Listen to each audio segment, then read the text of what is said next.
வணக்கம் நண்பர்களே. இன்னைக்கு நம்ம பார்க்க போகிறது டிஎன்பிஎஸ்சி குரூப் 4ல 5ஆண்டு திட்டங்களை பற்றி தான் பார்க்க போகிறோம். அதில் அடிக்கொருக்க கேட்குற இந்த ஒரு கொஸ்டினை பாருங்க. வறுமை ஒழிப்பு என்பது எந்த 5ஆண்டு திட்டத்தின் முக்கிய நோக்கமாக இருந்தது அப்படின்னு கொஸ்டின் கேட்டிருக்காங்க.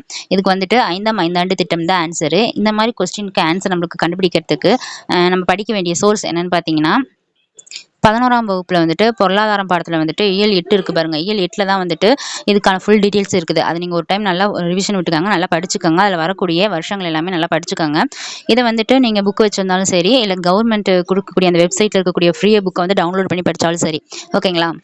நான் வந்து அனலைஸ் பண்ணதில் இந்த 5ஆண்டு திட்டங்களுக்கு எதை படிக்கணும்னா தொகுதி 2ல் வேல்யூம் 2ல் பாடம் 8 இப்போ நான் சொன்னேன் பாருங்க, 7-8ன்னு அதில் இருக்கக்கூடிய படத்தை படிச்சுக்கோங்க. நீங்கள் குரூப் 4 சிலபஸை வந்து ஃபுல்லாக கம்ப்ளீட் பண்ணணும்னா தொகுதி 1ல் இருக்கக்கூடிய அந்த பாடம் 7 மற்றும் 11, தொகுதி 2ல் இருக்கக்கூடிய பாடம் 8, 9 இதை வந்து நீங்கள் படித்தாலே குரூப் 4 சிலபஸை வந்து கம்ப்ளீட் பண்ணிடலாம். ஓகேங்களா? இதை படித்தாலே இதுலேருந்து 1 அல்லது 2 கொஸ்டின்ஸ் வந்து உங்களுக்கு கன்ஃபார்மாக வந்துடும். ஓகே ஃப்ரெண்ட்ஸ், இந்த மாதிரி ட்ரிக்கு, இந்த மாதிரி வீடியோஸ் வந்து உங்களுக்கு வேணும்னா நீங்கள் வந்து என்னோட சேனலை ஃபாலோ பண்ணிக்கோங்க. தேங்க்யூ.